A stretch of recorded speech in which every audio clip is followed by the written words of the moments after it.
In today's video, I'm going to show you how to manage SSL/TLS handshakes with full, strict mode in Cloudflare. First, log into your Cloudflare dashboard and select the website you want to secure.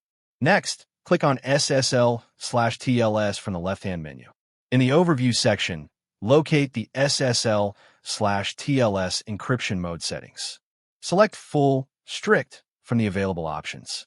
Full, Strict mode ensures that Cloudflare not only encrypts traffic between visitors and Cloudflare, but also verifies that your origin server has a valid SSL certificate installed. This provides the highest level of security and helps prevent man-in-the-middle attacks and certificate-related issues.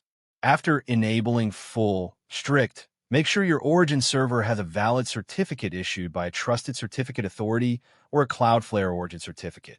Once the setting is saved, Cloudflare will begin enforcing strict certificate validation during SSL/TLS handshakes. And that's it. Thank you for watching this video. Please feel free to use the affiliate link in the description.